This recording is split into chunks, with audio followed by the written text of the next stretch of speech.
গোপালগঞ্জে নিহতদের ময়নাতদন্ত কেন হয়নি, হাসপাতালের ব্যাখ্যা। জামায়াত আমিরের চিকিৎসা সহায়তা দিতে প্রস্তুত সেনাবাহিনী। আওয়ামী লীগ হলো শাহী চাঁদাবাজ আর বিএনপি ছেঁচড়া চাঁদাবাজ। বাপের বেটা হইলে ভোটে আয়, ভোট কর, জামায়াতের উদ্দেশ্যে ফজলুর রহমান। এবং সর্বশেষ জানাবো, গণগ্রেফতার নয়, গোপালগঞ্জে প্রকৃত অপরাধী ধরা হচ্ছে, স্বরাষ্ট্র উপদেষ্টা। এতক্ষণ শুনছিলেন সংবাদ শিরোনাম, এবারে বিস্তারিত। তবে তার আগে অনুরোধ থাকবে আমাদের চ্যানেলটি সাবস্ক্রাইব করে বেল আইকনটি ক্লিক করুন। গোপালগঞ্জে নিহতদের ময়নাতদন্ত কেন হয়নি, হাসপাতালের ব্যাখ্যা।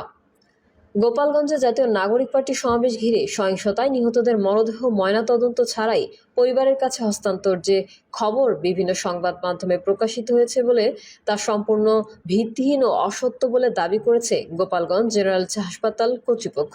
তাদের দাবি, চিকিৎসকরা চাইলেও নিহতদের স্বজনরা রাজি না হয় মরদেহের ময়নাতদন্ত করা সম্ভব হয়নি। রোববার গোপালগঞ্জ জেনারেল হাসপাতালের তত্ত্বাবধায়ক ডক্টর জীবিতেশ বিশ্বাসের সই করা এক সংবাদ বিজ্ঞপ্তিতে এসব দাবি করা হয়।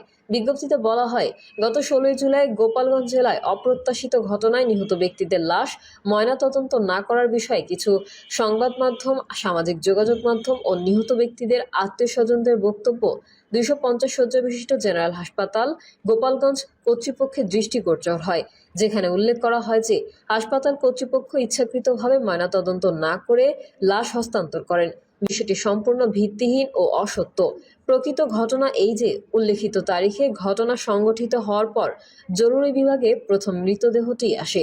কর্তব্যরত চিকিৎসক মৃত ঘোষণার পর রোগীর স্বজনদের লাশ ময়নাতদন্তের কার্যক্রম শেষ করে লাশ নেওয়ার কথা বললে স্বজনরা উত্তেজিত হয়ে ওঠে এবং এক পর্যায়ে জোরপূর্বক লাশ নিয়ে যায়। পরবর্তীতে বাকি মৃতদেহগুলোর স্বজনরা ময়নাতদন্ত করাতে রাজি হয় না এবং হাসপাতালে কর্মরত কর্মচারীদের সাথে অসৌজন্যমূলক আচরণ করে জোরপূর্বক মৃতদেহ নিয়ে যায়। উল্লেখ্য, এ সময় উদ্ভূত পরিস্থিতি এবং চারদিকে সংঘর্ষ চলমান থাকায় আইনশৃঙ্খলা বাহিনীর লোকজন না থাকায় হাসপাতাল কর্তৃপক্ষ অসহায় বোধ করেন। তাছাড়া আহত লোকজনের চিকিৎসা প্রদানের জন্য ডাক্তার, নার্স, ওয়ার্ড বয় এবং অন্যান্য কর্মচারী আত্মনিয়োগ করায় এবং বাইরের পরিস্থিতি অনুকূল না থাকায় তাৎক্ষণিকভাবে পুলিশের সাথে যোগাযোগের সর্বোচ্চ চেষ্টা করেও যোগাযোগ করা সম্ভব হয়নি। কিন্তু পরবর্তীতে ঘটনা পুলিশকে মোবাইল ফোনে এবং লিখিতভাবে জানানো হয়। আমরা আশা করি উল্লেখিত বিবৃতির মাধ্যমে জামায়াত আমিরের চিকিৎসা সহায়তা দিতে প্রস্তুত সেনাবাহিনী। বাংলাদেশ জামায়াত ইসলামীর আমির ডক্টর শফিকুর রহমানের শারীরিক অবস্থার খোঁজ নিয়েছেন সেনাপ্রধান জেনারেল ওয়াকারুজ্জামান। রোববার বিকেলে ডক্টর শফিকুর রহমানের ভেরিফাইড ফেসবুক পেজ থেকে দেওয়া এক পোস্টে এই তথ্য জানানো হয়। পোস্টে বলা হয়, জামায়াত আমিরের খোঁজ নিতে সেনাপ্রধান তাকে ফোন দিয়েছিল। পোস্টে বলা হয়, আমিরের জামায়াত ডক্টর শফিকুর রহমানের অসুস্থ হওয়ার খবর শুনে সেনাপ্রধান জেনারেল ওয়াকারুজ্জামান ফোন করে শারীরিক অবস্থার খোঁজ খবর নিয়েছেন। তিনি জানান, সম্মানিত আমির সাহেবের চিকিৎসার জন্য যে কোনো সহযোগিতা দিতে প্রস্তুত রয়েছেন।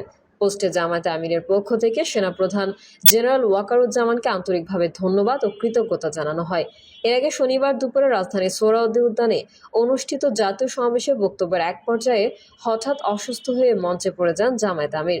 বক্তব্য শেষে দ্রুত তাকে চিকিৎসার জন্য রাজধানীর একটি বেসরকারি হাসপাতালে নেওয়া হয়। পরে রাত 9টার দিকে হাসপাতাল থেকে বাড়ি ফেরেন তিনি। আওয়ামী লীগ হলো শাহী চাঁদাবাজ আর বিএনপি ছেঁচড়া চাঁদাবাজ। ইসলামী আন্দোলনের সিনিয়র নায়েবে আমির মুফতি সৈয়দ মোহাম্মদ ফয়জুল করিম বলেছেন, আওয়ামী লীগ হলো শাহী চোর চাঁদাবাজ আর বিএনপি ছেঁচড়া চাঁদাবাজ। তারা মুচির কাছে যায়, ঋষির কাছে যায়, টেম্পো স্ট্যান্ডে যায়। আমরা চাঁদাবাজ মুক্ত দেশ চাই। মুফতি সৈয়দ মোহাম্মদ ফজলুল করিম বলেন, ভারতের আর বাংলাদেশের কাঁটাতারের বেড়া আর আসল পার্থক্য নয়, মূল পার্থক্য হলো আদর্শ আর নীতির। এই দেশ মুসলমানদের দেশ, এটাই হলো বড় পার্থক্য। ইসলামকে যদি নষ্ট করতে পারে, ইসলামকে যদি ধ্বংস করতে পারে, তাহলে সিকিমের মতো কিছু চাটুকার ও দালালকে ঠিক করে এই দেশ একদিন ভাগিয়ে নেবে। কাশ্মীর, হায়দ্রাবাদ একসময় স্বাধীন ছিল, এখন ভারত দখল করেছে। আপনারা দেখছেন, ভারত একটা মানচিত্র বের করেছে, সেখানে বাংলাদেশকে ভারতের ভেতরে ঢুকিয়ে দিয়েছে। এজন্য সতর্ক হন। ইসলামী আন্দোলনের সিনিয়র নায়েবে আমির বলেন, 2 নম্বর নেতাদের কাছে দেশ কখনো 1 নম্বর হতে পারে না। জীবনে অনেকবার লাঙল, নৌকা আর ধানের শীষ পরীক্ষা করেছেন। আসুন না একবার হাত পাখাকে পরীক্ষা করুন। ওরা বারবার পরীক্ষা দিয়ে ফেল করেছে। আমরা একবার পরীক্ষা দিয়ে ফেল করলে আর জীবনে পরীক্ষার হলেই যাব না। বাপের বেটা হইলে ভোটে আয়, ভোট কর, জামায়াতের উদ্দেশ্যে ফজলুর রহমান। বিএনপি চেয়ারপারসনের উপদেষ্টা ফজলুর রহমান জামাত ইসলামীকে উদ্দেশ্য করে বলেছেন, 10 লাখ লোকের মিটিং করছে, 100 কোটি টাকা খরচ করছে। বাপের বেটা হইলে ভোটে আয় ভোট কর, ভোটের বেলায় গলা চিপা দেশ কেন? ফজলুর রহমান বলেন, জামায়াত সম্পর্কে সাবধান, রাজাকার আলবদর সম্পর্কে সাবধান। আর আমি এসব বললেই ফজলুর রহমানকে থামাতে হবে। আমার দলও প্রথম আমাকে ভুল বুঝেছে, কিন্তু এখন আমার দলের স্লোগান জামায়াত শিবির রাজাকার, এই মুহূর্তে বাংলা ছাড়, it's better late than never. শেষে এসে হলেও বুঝতে পারছে আমার দল। সমালোচকদের উদ্দেশ্যে ফজলুর রহমান আরও বলেন, আমারে নিয়ে ইউটিউবে অনেক কথা হয়, আমাকে নাকি দল থেকে এক্সপেল করে দিয়ে ফেলেছে। আমি এই দেশে কথা বলি আওয়ামী লীগকে ক্ষমতায় আনার লাগি না। আমি প্রথম বলছি, আওয়ামী লীগ লিখতে আরো 100 বছর 10 বছর লাগবে। এখনো কথা বলি। আমি যেই পক্ষে বলি সেটা হলো মুক্তিযুদ্ধের পক্ষে। কারণ যখন আমি বুঝতে পারছি যে আমাদের চরিত্র ঠিক হইছে না, তারা বলে এই দেশে মুক্তিযুদ্ধ হইছে না। আর ছাত্র শিবির বলে, যারা অস্ত্র হাতে যুদ্ধ করছিল আল্লাহর কাছে মাফ চাওয়া লাগবে। তখন আমি আর সহ্য করতে পারি না। আমি মুক্তিযোদ্ধার কমান্ডার ছিলাম। রাজাকারের বাচ্চারা এখন কইব মুক্তিযুদ্ধ হয় নাই, আর আমি ছাইরা দিব। এখনো কিন্তু ফজলুর রহমান জীবিত আছে, এখনো কিন্তু মুক্তিযোদ্ধারা জীবিত আছে। প্রয়োজনে আবার যুদ্ধ হবে। গণগ্রেফতার নয়, গোপালগঞ্জে প্রকৃত অপরাধী ধরা হচ্ছে, স্বরাষ্ট্র উপদেষ্টা। গোপালগঞ্জে গণগ্রেফতার চলছে না, যারা প্রকৃত অপরাধী তাদের গ্রেফতার করা হচ্ছে বলে জানিয়েছেন স্বরাষ্ট্র উপদেষ্টা অবসরপ্রাপ্ত লেফটেন্যান্ট জেনারেল মোহাম্মদ জাহাঙ্গীর আলম চৌধুরী। গোপালগঞ্জের ঘটনায় রাজনৈতিক প্রভাব ছিল উল্লেখ করে স্বরাষ্ট্র উপদেষ্টা বলেন, আমরা সংশ্লিষ্ট কর্তৃপক্ষের কাছ থেকে আগেরও বর্তমান পরিস্থিতি জেনেছি। বর্তমানে আইন শৃঙ্খলা পরিস্থিতি আগের তুলনায় অনেক ভালো। গোপালগঞ্জের ঘটনায় রাজনৈতিক প্রভাব ছিল, তবে এখন সেখানে ধীরে ধীরে স্বাভাবিক অবস্থা ফিরছে। কারফিউ তুলে নেওয়া হয়েছে, 144 ধারাও তুলে নেওয়া হবে।